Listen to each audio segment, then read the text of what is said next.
करोद्वाचालं पङ्गुं लङ्घयते गिरिं यत्कृपातमहं वन्दे परमानन्दमाधवम् श्रीमन्मदनगोपालं बृन्दारण्यपुरन्दरं श्रीगोविन्दं प्रपद्येऽहं दीनानुग्रहकारकम् वन्दे मुकुन्दमरविन्ददलायताक्षम् कुन्देन्दुशङ्खदशनं शिशुगोपवेशम् इन्द्रादिदेववनवन्दितपादपीठम् वृन्दावनालयमहं वसुदेवसूनुम् नवजलधरवर्णं चम्पकोद्भाषिकर्णम् विकसितनलिनाशियम् दुःस्वरन्मन्दहाशियम् कनकर्चितफूलम्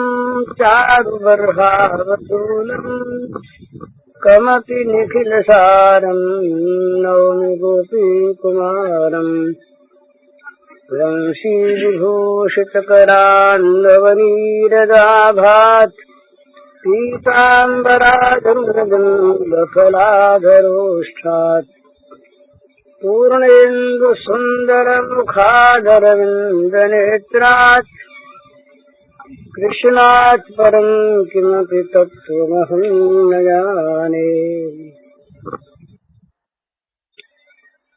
परसों अपने बात हुई थी, भगवान ने गीता में बताया कि सारे इंद्रिय समूह को नियंत्रण करे, संयमन करे और सर्वत्र समबुद्धि हो तथा समस्त प्राणियों के हित में रति हो।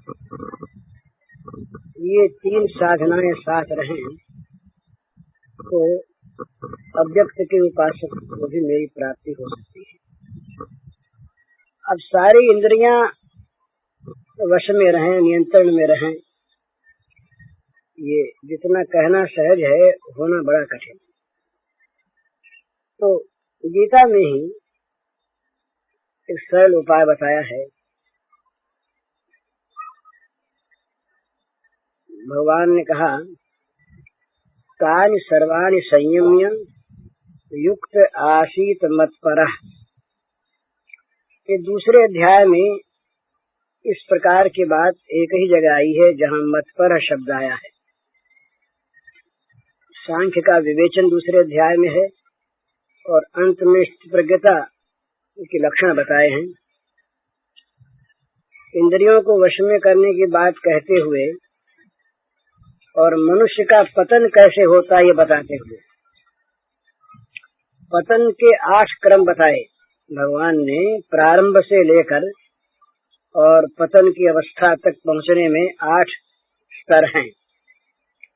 भगवान ने बताया, ध्यायतो विषयान् पुंसः संगस्तेषुपजायते, संगात् संजायते कामः, कामात् क्रोधो विजायते, क्रोधात् भवति सम्मोह, सम्मोहात् स्मृति विभ्रम, स्मृतिभ्रंशात् बुद्धिनाशो, बुद्धिनाशात् प्रणश्यति। मनुष्य का सर्वथा पतन होता है बुद्धि का नाश हो जाने पर बुद्धिनाश क्यों होती है? तो क्रम बताते हैं कि सबसे पहले अच्छे से अच्छा पुरुष भी अच्छे कुल में उत्पन्न है, अच्छे देश में उत्पन्न है, पढ़ा लिखा भी है, सद्भावापन्न भी है, परंतु उसका संग हुआ विषयी पुरुषों के साथ, जो विषयों की भोगों की महत्ता की मानते हैं और जिनके मन में बड़ा भोगों का गौरव है। भोगों से होने वाले दुख की उन्हें कोई शंका नहीं है, वे सुखे सुख मानते हैं। इस प्रकार मानने वाले जो लोग हैं उनके संग से, उस वातावरण से क्या होता है कि जिस प्रकार के भोगों की चर्चा होती है, जिस प्रकार के भोगों में रहा जाता है, उसी प्रकार का चिंतन आरंभ होता है। ये शुरुआत है। ध्यायतो विषयान् पुंसः, मनुष्य विषयों का चिंतन करता है पहले, और जिन विषयों का अधिक चिंतन होता है, ध्यायतो विषयान पुंसः संगस्तेषु उपजायते, उन विषयों में चित्त की आसक्ति हो जाती है, बार बार उनकी स्मृति होती है, चित्त उनमें फंसता चला जाता है, उनसे निकलने की, अलग होने की चेष्टा करने पर भी नहीं होता, चित्त उनमें जुड़ जाता है, फंस जाता है। इसको कहते हैं संग आसक्ति। तो ये दूसरा, ध्यायतो विषयान पुंसः, पहला विषयों का चिंतन, और संगस्तेषु उपजायते, ये उन विषयों में आसक्ति, ये दूसरा। तो संगात संजायते कामः, जिन विषयों में आसक्ति होती है, जिनमें मन लगा रहता है, बार बार जाना चाहता है, उन विषयों के प्राप्त करने की फिर कामना पैदा हो जाती है। संगात संजायते कामः, आसक्ति से कामना पैदा होती है। कामना पैदा होकर क्या करती है? जब कामना किसी विषय की प्रबल होती है तो अन्य विषयों को मनुष्य भूल जाता है और उसी अपने काम्य विषय में उसका चित्त सर्वथा लग जाता है, उसे प्राप्त करने का वो उपाय करता है, सोचता है, पूछता है, साधन करता है। अब यदि सिद्धि प्राप्त हो जाती है, कामना पूर्ण हो जाती है, तो ये एक नियम है, संसार के भोगों की प्रत्येक कामना की पूर्ति नई कामनाओं की उत्पत्ति करती है। संसार के प्रत्येक अभाव का पूर्ण होना नए अभावों का जन्म देने वाला होता है। क्यों होता है? कि कोई स्थिति, कोई अवस्था, कोई वस्तु ऐसी है ही नहीं प्रकृति में जो सर्वथा पूर्ण हो। प्रकृति का प्रवाह चलता है और इसमें पूर्णता तभी होती है जब प्रकृति का प्रवाह परमात्मा में जाकर परमात्मा के रूप में परिणत हो जाता है तब, और नहीं तो प्रकृति के प्रवाह का अंत नहीं और कामनाओं की कहीं पूर्ति नहीं, अभावों का कहीं अंत नहीं। तो जब कामना पूर्ण होती है तब एक प्रकार का लोभ जागृत होता है कि और मिले और मिले। ये गीता में इन 2 श्लोकों में जहाँ कामात् क्रोधो विजायते है, वहाँ मार्कंडेय पुराण में कामा लोभो विजायते है। दोनों का फल एक ही है। तो जब कामना पूर्ण होती है तब लोभ पैदा होता है, और मिलना चाहिए था, और मिले। और यदि कामना प्रतिहत होती है, यदि कामना पर चोट लगती है, पूर्ण नहीं होती, तो क्रोध पैदा होता है। कामात् क्रोधो विजायते। ये तीसरा, पहले विषयों का चिंतन, फिर विषयों में आसक्ति और फिर विषयों से कामना, ये तीसरा। और कामना की पूर्ति होने पर लोभ अथवा कामना की अपूर्ति होने पर, कामना पर चोट लगने पर क्रोध, ये चौथा। क्रोधात् भवति सम्मोह और लोभात् भवति सम्मोह। क्रोध या लोभ, इनमें से कोई सा उत्पन्न हो जाए, चित्त उसके आकार का बन जाए, तब फिर सम्मोह होता है। सम्मोह माने सम्यक प्रकार से मोह, पूरी मूर्खता। वो लोभ में और क्रोध में जब आदमी पागल होता है तो मूर्खता छा जाती है। जब मूर्खता छाती है तब क्या होता है? सम्मोहात् स्मृति विभ्रमः, ये छठा। जब तक मोह नहीं हुआ, विवेक जागता है, तब तक आदमी भले बुरे को सोचता है, भले बुरे की स्मृति होती है, परिणाम का स्मरण होता है, वस्तु के स्वरूप का स्मरण होता है, अपनी क्या आवश्यकता वास्तविक है इसकी स्मृति होती है। ये स्मृति जो मनुष्य के मन में है, ये बहुत अधिक काम की चीज है। पर जहाँ सम्मोह होता है वहाँ स्मृति नष्ट हो जाती है, ये छठा। और स्मृति भ्रंशात् बुद्धिनाशो, जहाँ स्मृति का नाश हुआ तो वहाँ बुद्धि मारी जाती है। हम लोग कहा करते हैं कि भाई क्या करें, उस समय हमारी बुद्धि मारी गई थी, बात तो ठीक ऐसी ही है, हम पहले जानते भी थे, तो उस समय न मालूम क्या हो गया, बुद्धि नष्ट हो गई, हमारी बुद्धि मारी गई, हम ये काम कर बैठे, अब तो पछताते। तो ये बुद्धि मारी जाने पर, बुद्धि नष्ट हो जाने पर फिर क्या होता है? सर्वनाश। बुद्धिनाशात् प्रणश्यति। जहाँ बुद्धि का नाश हुआ वहाँ सर्वथा विनाश हो गया, बुद्धि मारी गई, मनुष्य मर गया। ये हम लोग तो संसार में सांसारिक पदार्थों के अभाव में ही अपने को मरना मान लेते हैं, हम मर गए, पर वो चीज कुछ मरनी वरनी नहीं है। तो पदार्थों का अभाव तो एक दिन होने वाला ही है। वो जो वस्तु छूटने वाली है वो आज छूट जाए तो क्या, कल छूट जाए तो क्या, और मिल जाए तो क्या, मिलेगी तो अधूरी मिलेगी, और जो मिली वो रहेगी नहीं। तो इसकी कोई वास्तविक चिंता की बात नहीं है।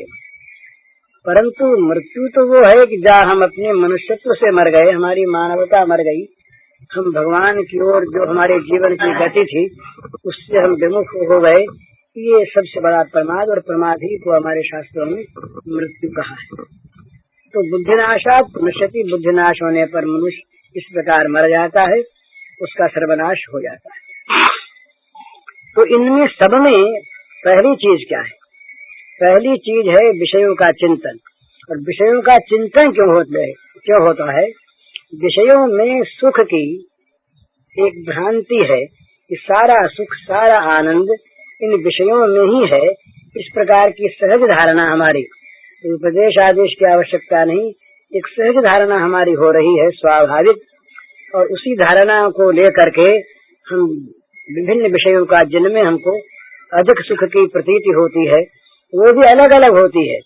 अलग अलग संग से एक विषय किसी को प्यारा, दूसरे को बड़ा खारा लगता है।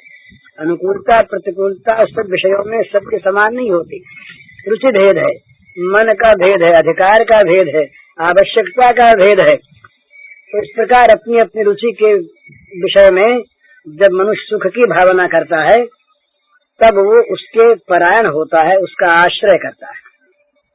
और ये बताया है कि भोगाश्रय जो मनुष्य है, स्वाभाविक बात है, उसका दोष नहीं, वो भोगों में ही सुख देखता है, उन्हीं के आश्रय में शांति पाना चाहता है, उन्हीं के आश्रय से अपनी रक्षा देखता है, सब प्रकार से वो उनके आश्रित रहता है। यही भगवान की भाषा में है माया का आश्रय।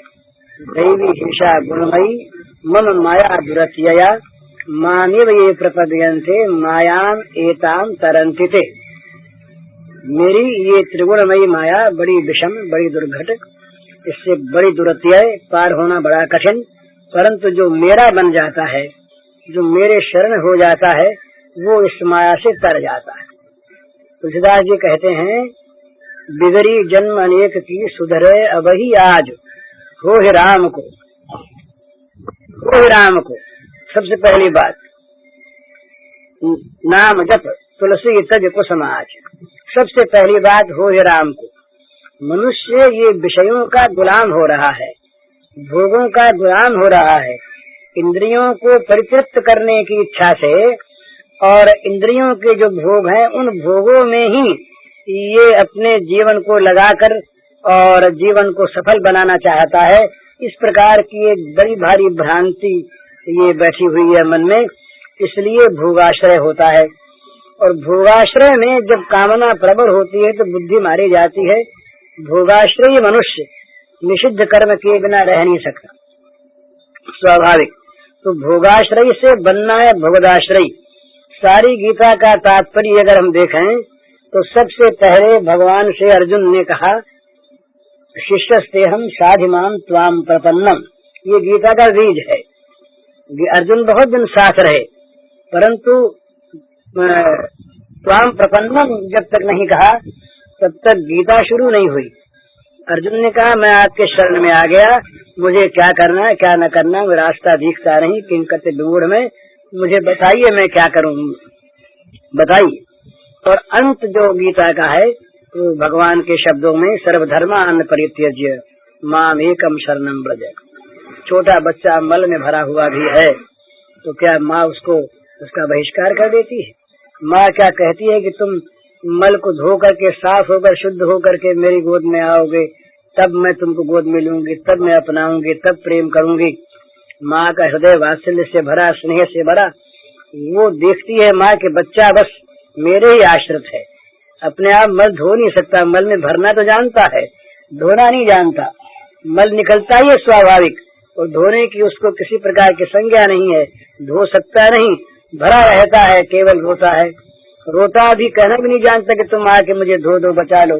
बस माँ का स्वाभाविक आश्रय, तो माँ अपने आप दौड़ती है, अपने आप उसको अपने हाथों से साफ करती है, सब प्रकार से उसको नहाला धुला करके शुद्ध करती है, गोद में लेती है, स्तन पिलाती है। तो भगवान ने कहा, भाई देखो, मन मना भव मद भक्तो मदिया जी माम नमस्करु माम सत्यंते प्रतिजाने प्रियो से ने सर्वधर्मान परित्यज्य माम एकम शरणं व्रज अहम त्वा सर्व पापेभ्यो मोक्ष इष्यामि मा शुच।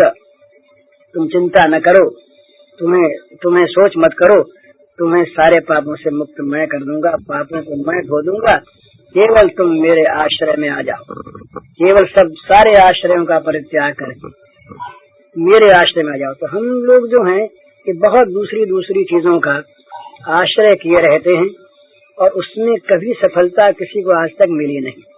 ये तो अनिश्चित विभ्रांता मोह जाल समावृता, चित्त कभी उधर जाएगा, कभी उधर, ये कर ले तो ठीक होगा, ये कर ले तो ठीक होगा, ये तो हो ही जाता है, हो ही गया है, फिर वो आगे सरक गया, फिर आगे दौड़े, कभी थोड़ा सा प्राप्त हुआ, मन ठहरा, जरा शांति सी, मन ठहरने से आत्मा में मिली, फिर नई कामना पैदा हो गई, फिर दौड़ने लगे दूसरे की ओर देख करके, फिर गिर पड़े, कहीं चोट लग गई, उसके घाव मरम्मत में लगे, फिर कुछ विश्राम किया, फिर पीछे हट गए, फिर आगे बढ़ गए। इसी प्रकार सारा जीवन विषयों का आश्रय लेकर उनमें सुख खोजते हुए बीत जाता है।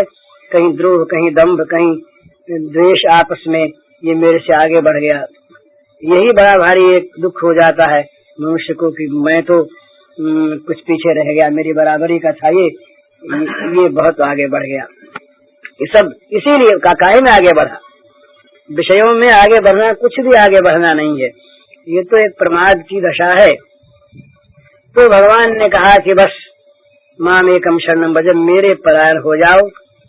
तो इंद्रियों का रुकना भी बड़ा सहज नहीं है, तो भगवान ने वहाँ कहा मत परा, एक बार अपने जान में इंद्रियों को जरा सा विषयों से रोको और रोक करके उनको मेरे सुपुर्द कर दो, मेरे परायण हो जाओ तुम, फिर मुझसे कह दो कि तुम रोको। तुलसीदास महाराज ने एक बार के बात है, तो मन में कोई थोड़ा सा संसार आया, तो संसार के साथ संसार की चीजें आती हैं, ये जितने विकार हैं ये भी आते हैं।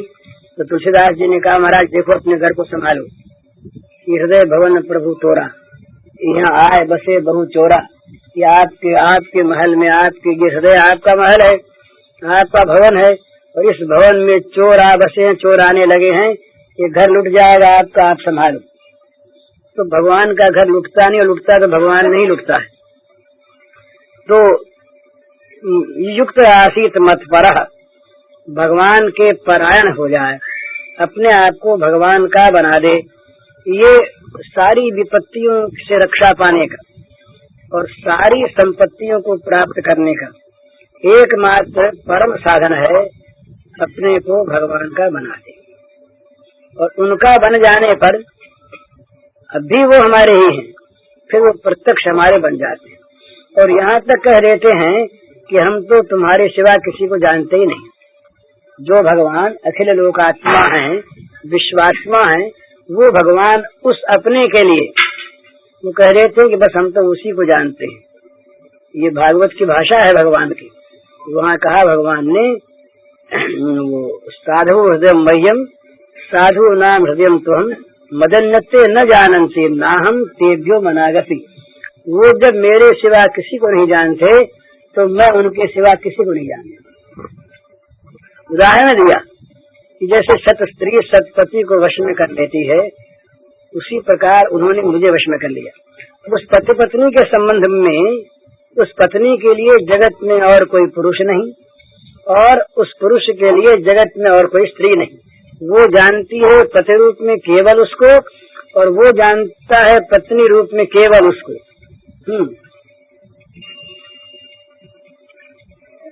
मदन्नते न जानन्ति,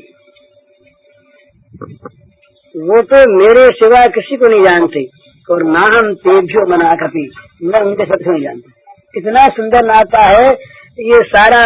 सारा लोक संग्रह और सारा लोक भगवान अपने सामने से छिपा लेते हैं, विश्वात्मा भगवान वहाँ पर उस अपने के अपने बन जाते हैं, इतने अपना बन जाते हैं कि उससे कह देते हैं मैं तुम्हारा ही हूँ, और बिना किसी राग द्वेष की कल्पना नहीं भगवान में, पर वो भगवान कह देते हैं कि अर्जुन का बैरी मेरा बैरी, अर्जुन का मित्र मेरा मित्र, अर्जुन की मृत्यु मेरी मृत्यु।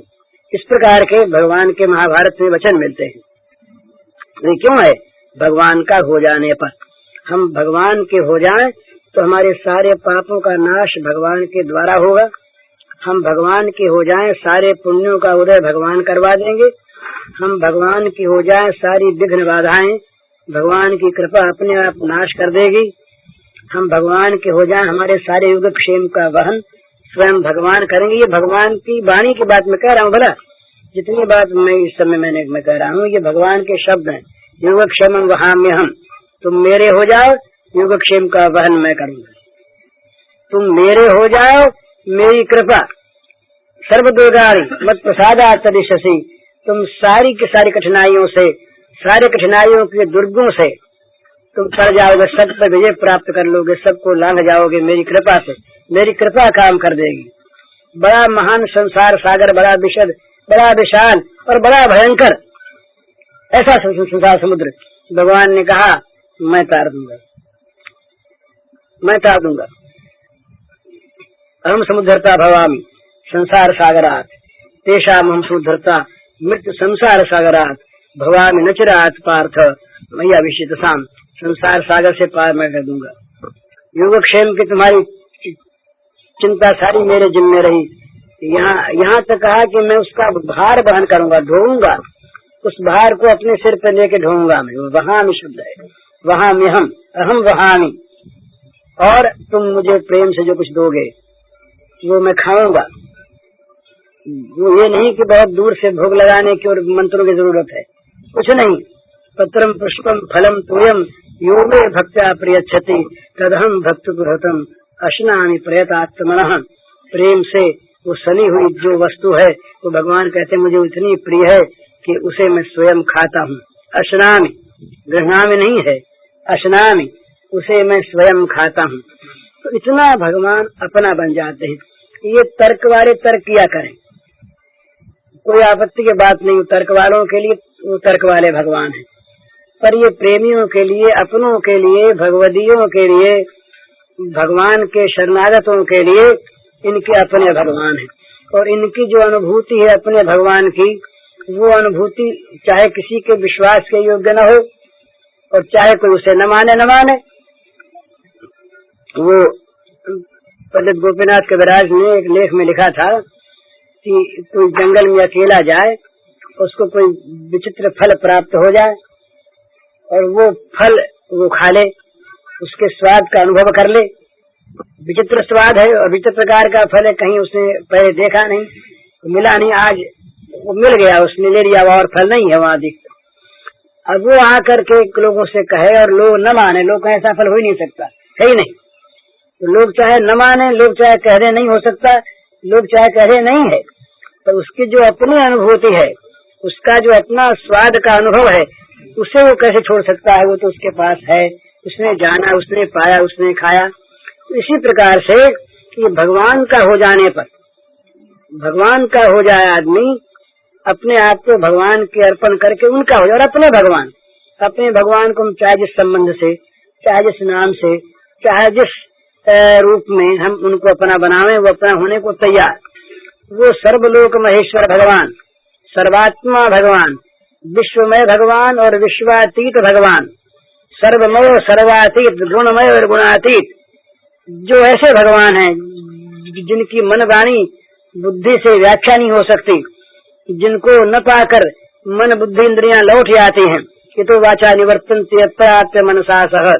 युधिष्ठिर से नारद ने कहा एकांत में कि नारद युधिष्ठिर वही भगवान, जो ऐसे भगवान हैं वो तुम्हारे संबंधी बने बैठे हैं, वो तुम्हारे मामा के लड़के हैं और निरंतर तुम्हारे साथ रहते। ये भागवत में प्रसंग ठीक एक ही शब्दों में 2 बार आया, एक ही शब्दों में बराबर वो को श्लोक है कि महत्ता बताने के लिए कि वो भगवान, जिन भगवान का हम चिंतन करना कठिन मानते हैं, जो भगवान ध्यान में नहीं आते, वे भगवान इस प्रकार से तुम्हारे अपने बने हुए हैं और तुम्हारे सुख दुख के साथी हैं, तुम्हारे पास रहते हैं।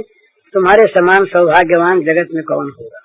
और ये बात है ही, ये भगवान का जहाँ ये अपरा अपरत्व का संबंध हो जाता है, वहाँ इंद्रियां अपने आप तमाम विषयों से रुक जाती हैं। वो सारी इंद्रियां भगवान को विषय करती हैं। मन भगवान का चिंतन करता है, बुद्धि भगवान का अनुभव करती है, सारे अंग भगवान का स्पर्श प्राप्त करते हैं, आंखें सब जगह उनको देखती हैं। बस वही वो उनके लिए सब कुछ बन जाते हैं। यही परम भाव है जो ऊंची स्थिति होने पर प्रेमी साधकों का हुआ करता। सर्वत्र वही एक दर्शन। तो एक दर्शन में एक सुख की अनुभूति है उसमें, और विषय में सुख की अनुभूति, इसमें बड़ा अंतर है। तो भगवान के हम अपने हो जाएं तो भगवान हमारे अपने हो जाएंगे। भगवान को हम अपना लें तो भगवान तो अपनाए हुए हैं ही, उनका अपनाना हमारे प्रत्यक्ष हो जाएगा। हम भगवान की गोद में जा पहुंचेंगे और हमें इस प्रकार की अनुभूति होगी कि मानो भगवान हमको लिए हुए हैं, हम भगवान के पास हैं, भगवान हमारे पास है। और ऐसे अनुभूति होगी जैसे बच्चे को माँ की अनुभूति होती है, जैसे घर में घर के आदमी की अनुभूति होती है। इससे अधिक ये तो कभी परे भी हो सकता है, स्वप्न में जागरण में कभी हट भी सकता है। परंतु वो श्री गोपांगनाएं कहती हैं सूर्य की भाषा में, वो कहती हैं कि चलत चितवत दिवस जागत सुपन सोवत रात हृदय थे वह श्याम मूर्ति छिन्न युत जात। गोपियों से उद्धव ने कहा कि भाई तुम परमात्मा का ध्यान किया करो। तो ध्यान होने के लिए ध्येय कहाँ होता है? ध्यान का अर्थ है चित्त की ध्येयाकारता। चित्त वृत्ति जो है ये ध्येय के आकार की बन जाए, एकतानता हो जाए ध्येय वस्तु के साथ, इसका नाम ध्यान है। तो चित्त में वो वस्तु आ जाती है, चित्त उस वस्तु में चला जाता है, एकाकार हो जाते हैं। तो चित्त खाली होना चाहिए उसके लिए। तो जब गोपियों से कहा कि तुम परमात्मा का ध्यान किया करो, सर्वत्र व्याप्त है, तो गोपियों ने अपने अंदर की ओर देखा तो उन्हें पता लगा कि यहाँ तो खाली जगह ही नहीं। तो सूरदास की भाषा है, उन्होंने कहा नाहिन रहो ही मैं ठोर नंद नंदन अछत कैसे आइए गुरौर। हृदय में कहीं जगह रही नहीं गई, सब जगह भरी हुई है। तो भाई कौन भरा है, कौन चीज आ गई? तो कहा नंद नंदन। नंद नंदन जो हैं ये हृदय में बसे हुए हैं, इनके रहते दूसरे को कहाँ लावे, कैसे लावे? तो स्वाभाविक ये सलाह मिलती कि भाई जब कभी जाते हो बाहर घूमने फिरने जाए, कभी और काम से चले जाए, जब कभी निकले तब तुम दूसरे को ले आया करो। तो कहती है कि चलत चितवत दिवस जागत सुपन सोवत रात हृदय ते वह श्याम मूर्ति छिन्न न इत उत जात। ये चलते कहने से, चलना शब्द से ये कर्मेंद्रियों की सूचना है, और चितवत देखना इससे ज्ञानेंद्रियों की। तो उनका कहना है कि इंद्रियों की सारी क्रियाएं करते समय, चाहे वो क्रियाएं कर्मेंद्रियों की हो चाहे ज्ञानेंद्रियों की हो, यही तो जीवन में होता है। करता क्या है? तो ये सब समय वो मन में रहते हैं। तो कहा ये तो दिन में न रहते हैं, जागते हो तब। बोले नहीं, सुपन सोवत रात, रात को स्वप्न में भी श्याम सुंदर हृदय में ही बसे रहते हैं। तो कभी बोले नहीं, छिन्न ये तो जात, क्षण भर के लिए भी इधर उधर वो जाते नहीं, वही परिव्याप्त रहते हैं, अपने को छाए रखते। भगवान ने कहा मैं छाया हुआ हूँ, सब जगह मैं छाया हुआ हूँ, और भक्त के हृदय में तो हूँ ही। ये समूह सर्वभूतेषु न मे द्वेष्योस्ति न प्रिय ये भजन्ति तुमाम भक्त्या मयि ते तेषु चाप्यहम्। सर्वत्र मैं सम हूँ, मेरा न कोई द्वेष है और न किसी के साथ मेरा कोई प्यार है। लेकिन जो प्रेम से मुझे स्मरण करते हैं, जो मेरे प्रेमी जन हैं, वो मुझ में हैं और मैं उनमें हूँ। भगवान तो छाए सब में है। इत प्रवृत्ति भूतानाम सर्वमिदं ततम, ये जो सर्व है ये उन्हीं के द्वारा ततम है, उन्हीं के द्वारा ये व्याप्त है, उन्हीं के द्वारा छाया हुआ है, वही सब में फैले हुए हैं। लेकिन ये भक्त के हृदय में, प्रेमी के हृदय में विशेष भाव से उसके प्रियतम बनकर, उसके अंतरंग बंधु बनकर, उसके अपने बनकर, उसके मित्र बनकर, उसके पति बनकर, उसके पुत्र बनकर जैसा वो रखना चाहें उसी प्रकार से वो हृदय में निरंतर बसते हैं और अपनी अनुभूति कराते हैं। ये बहुत लोगों का ऐसा अनुभव है, वो कहने की चीज नहीं है, लेकिन उन लोगों के कई ऐसे हैं, हमारे उनके पत्र आया करते, वो अपने अनुभव लिखा करते हैं, तो ऐसी अनुभूति होती है उनको कि वो आज वहाँ गए, आज उनके भगवान इस प्रकार से उनके मन में आए, इस प्रकार से उस स्थान पर गए, वहाँ ये लीलाएं हुई, ऐसी ऐसी। तो वो अपने अपने जगत की चीज है, न तो सबको कहने की चीज है और न सबको सुनाने की और न उससे कोई लाभ है। लेकिन ये एक सिद्धांत है कि भगवान को जो अपना बना ले और जो अपने को भगवान का बना ले। तुलसीदास जी महाराज ने तो बहुत गिड़गिड़ा के कहा एक बार, बोले महाराज क्या लगता है, बड़ी प्रार्थना करता हूँ, एक बार कह दो ना, एक बार कहो ना तुलसीदास मेरो, एक बार कह तो दीजिए कि तुलसीदास मेरा है। बस आपने जहाँ मेरा कह दिया, एक बार कह दिया ना, फिर कहा हुआ तो आप राम दो बार बोलते नहीं, आपने कह दिया मेरा तो मैं आपका हो गया, एक बार कह दीजिए। तो भगवान तो कहने को तैयार है। हम कह दें, हम कह दें कि हम तेरे मोर दास कहा ये नर आशा, करे तो कहो कहाँ विश्वासा। ये भगवान राम के शब्द हैं। वो कहते हैं कि कोई किसी ने कह दिया मैं तेरा हो गया, मैं तेरा दास, और इसके सिवा, इसके बाद भी वो मेरे सिवा किसी और के, किसी और से, किसी वस्तु से, किसी प्राणी से अगर वो आशा करता है तो मेरा होने में जरा कुछ गड़बड़ी मालूम होती। मेरा हो गया, मैं उसका हो गया, अब उसको तो मेरे सिवा किसी वस्तु की न आवश्यकता है, न मेरे सिवा कोई वस्तु उसके पास है, और न उसके पास वो चित्त है जो मेरे सिवा किसी और का स्मरण करे, जो मेरे सिवा किसी और को देखे, जो मेरे सिवा किसी और को सुने है, वो तो मेरा ही है। ये नारद जी ने कहा है कि इस प्रेम का, भगवत प्रेम का प्रादुर्भाव होने पर क्रमशः होते होते की दशा हो जाती है कि वो भगवत प्रेम ही सुनता है, भगवत प्रेम ही देखता है, भगवत प्रेम ही स्पर्श करता है, भगवत प्रेम ही सूंघता है। उसके सारी इंद्रियों में, उसके मन में, उसके बुद्धि में केवल भगवत प्रेम आ जाता। वसुदेव सर्वमिति स महात्मा सुदुर्लभ, इस प्रकार की स्थिति जित देखूं चित श्याममयी है, सर्वत्र भगवत दर्शन उसको अपने अंदर अपने ही द्वारा होते हैं। क्यों होते हैं? ये कल्पना नहीं है, भगवान तो है। हम जो संसार में सुख की और सत्ता की कल्पना करते हैं, ये तो भगवान है इसलिए कल्पना होती है, पर ये कल्पना ही है, और भगवान सत्य हैं, वो सर्वत्र हैं, सर्वदा हैं, हमारे अपने हैं और हम उनके हैं। इसीलिए भगवान की प्राप्ति भोगों की प्राप्ति की अपेक्षा सहज है।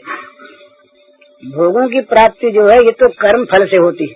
कर्म का बीज हो तब कोई वैसा फल उत्पन्न होता है, समय पर बीज वो अंकुरित हो, फिर वो उसमें से पेड़ निकले, वो फिर पुष्प पल्लवित हो, पुष्पित हो, फिर वो उसमें फल लगे, समय सापेक्ष है और बीज होना ही चाहिए कर्म का। और भगवान तो हैं, किसी बीज के फल नहीं, वो हैं, नित्य हैं, सत्य हैं, सर्वत्र हैं, सबके लिए हैं, इच्छा से मिलते हैं। कब भोग मिलते हैं कर्म से, भगवान मिलते इच्छा से। तो भगवान तो हमारी चीज है, भगवान हमारा स्वरूप है, भगवान हमारे अपने हैं। भगवान के लिए हमारे मन में व्याकुलता आनी चाहिए, विकल इच्छा होनी चाहिए, फिर भगवान स्वयं अपने हो जाते हैं। वो भगवान के संबंध में ऐसा कहा है, गोपालांगन कर्दमेषु विहरन, एक श्लोक है एक ब्रज के प्रेमी महात्मा का।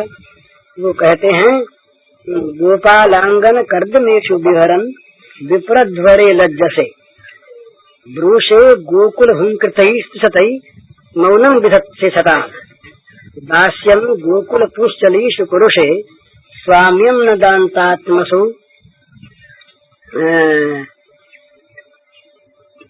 जातम कृष्ण तवांग पंकज युगम प्रेमैक लभ्यम मुहुः। इसका अर्थ है बड़ा सुंदर। वो कहते हैं कि ग्वालों के तो आंगन के कीचड़ में आप लौटते हैं। एक दिन लौट रहे थे, ये कथा आज एक दिन मचल गए। यशोदा मैया दूसरे काम में जा रही थी, बोले नहीं मैया गोदी ले और अभी स्तन पीना है।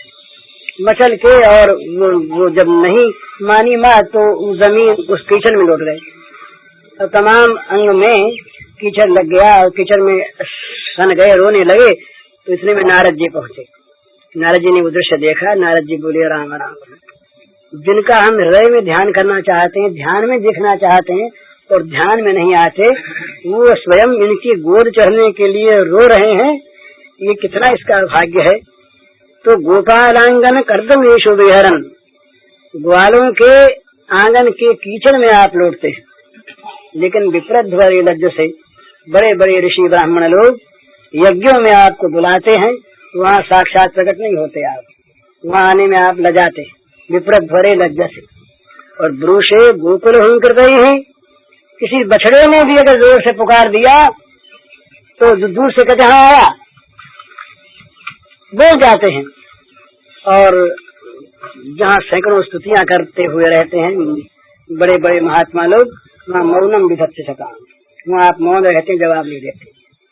तो दास्यम गोकुल पुष्चलीषु कुरुषे, गोकुल की पुष्चलियों का तो आप दासत्व करते हैं, गुलामी करते हैं। तो स्वाम्यम न दानतात्मसु, जो दानतात्मा है, जिन्होंने अपने मन इंद्रियों पर संयम प्राप्त कर लिया, ऐसे महात्मा जो हैं वो कहते हैं आप हमारे स्वामी बन जाओ। तो उनके स्वामी भी नहीं बनना चाहते। तो महाराज ये पता लग गया, कृष्ण तवांग पंकज युगम प्रेम युगलभ्यम मुहु, हे कृष्ण तुम्हारे जो चरण पंकज युगल हैं इनकी प्राप्ति केवल प्रेम से होती है, किसी दूसरे साधन से नहीं होती।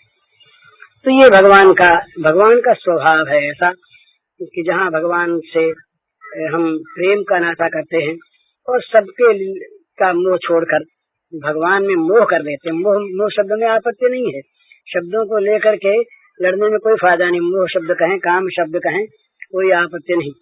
तो भगवान में मोह कर लेते हैं तो भगवान फिर हमारे साथ ऐसा संबंध जोड़ लेते हैं कि सब कुछ भूलकर, सब कुछ छोड़कर वो हमारे अपने हो जाते हैं और अपने होने का परिचय दे देते हैं अपने साथ रहकर। बड़ी भारी एक दिन मुनियों को, ऋषियों को मन में आया कि ये मैया का स्तन पालन करने के लिए भगवान जो हैं एक दिन ऐसे मचले कि मैया उठना चाहती है, दूध उफन रहा है उधर, इन्हीं के लिए रखा हुआ दूध, और मैया के लिए जरा सा छोड़ दे, पर वो कहती इतनी भूख लगी है छोड़ना चाहती है। अब भला जो नित्य काम है, पूर्ण काम है, आप्त काम है, उनको भी भूख लगती है नहीं, लग सकती है नहीं, या सारी भूख होने की, वो भगवान वो दूध पीने के लिए मचल गए। उस अध्याय में भागवत के सारी लीलाएं आती हैं। वो काम की लीला, कामना की लीला भी है, क्रोध की लीला भी है, भय की लीला भी है, मोह की लीला भी, दामोदर लीला, भगवान की दामोदर लीला है। ये बड़ी सुंदर लीला है ये भागवत में। जिस दिन उन्होंने अपने पेट में रस्सी बंधवाई माँ से, उस दिन ऐसी विचित्र लीलाएं भगवान ने कि पर क्यों वहाँ दिखलाया है कि ये दम्भ नहीं था। दम्भ यदि हो तो फिर भगवान की लीला कैसी हो, तो छल करते हैं भगवान, दम्भ नहीं। क्योंकि भगवान में ज्ञान आ गया, अज्ञान भी नहीं। ये तो प्रेम का विकास है। जब प्रेम रूप भगवान जब प्रेम की लीलाएं करते हैं, उस लीला समुद्र में अनंत तरंगे उठती हैं। वे तरंगे ही लीला रूप हैं, जहाँ कभी क्रोध का सा भान होता है, कभी काम का सा, कभी मोह का सा, कभी भय का सा। ये जो भान होते हैं ये सब उस प्रेम समुद्र की लीला तरंगे हैं। ये भगवान का स्वाभाविक सहज स्नेह रूप है जो भगवान अपने प्रेमियों के साथ और भक्तों के साथ करते हैं। इसी का जो महान महान विकसित रूप है, जिससे ऊंचा कोई विकास कहते हैं आज तक नहीं हुआ, वो श्री राधा माधव की लीला है। वो नित्य लीला, उसमें बस वो चाहे लोग उसको न माने, लोग उसको कुछ भी कहें, पर वो जो नित्य लीला है राधा माधव की, उसमें विचित्र विचित्र नित्य नव नव लीलाओं का आविर्भाव है। वो अंत काल तक होता रहेगा और अनादिकाल से होता आ रहा है। वो भगवान का प्रेम स्वरूप। इस प्रेम स्वरूप के मूल में है अपने को भगवान का बना देना। जितना हम भोगों के हो रहे हैं, दूसरों के हो रहे हैं, उतना ही हम भगवान से अलग हैं। और जितना हम भगवान के समीप जाएंगे, उसका अर्थ ये होगा कि हम भगवान के होते हैं। जितना भगवान के होंगे उतना समीप पहुंचेंगे, और भगवान के हो गए अब हम पर सारा स्वामित्व भगवान का हो गया। बस हम किसी के रहने पर अपनी चीज उनकी वो संभालें, चाहे जैसे बरतें चाहे जैसे रखें, हम तो उनकी अपनी चीज हैं, ये भी हमें ज्ञान नहीं होना चाहिए, बस उनके हो गए।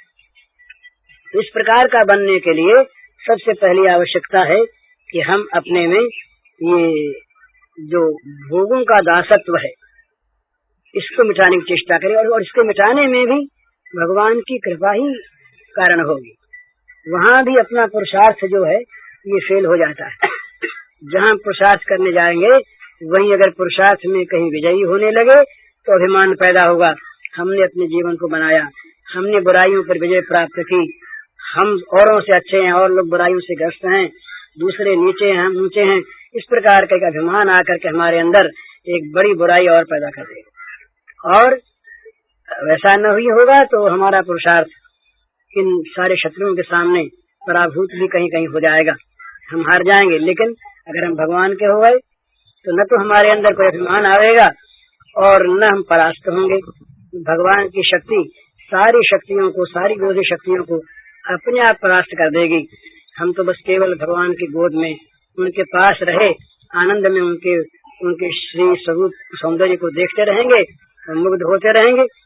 अपना करना उसे भगवान करेगा। वो शिशिर बाबू की लिखी हुई काला चांद गीता है एक बंगला में, उसमें ये यही भाव दिखलाया है। एक जगह 5 सखियों का वर्णन है कि भाई वो राजा राजेश्वर जो होंगे वो जाने, हमारे तो जो श्री कृष्ण हैं वो हमारे पति हैं, हमारे अपने हैं।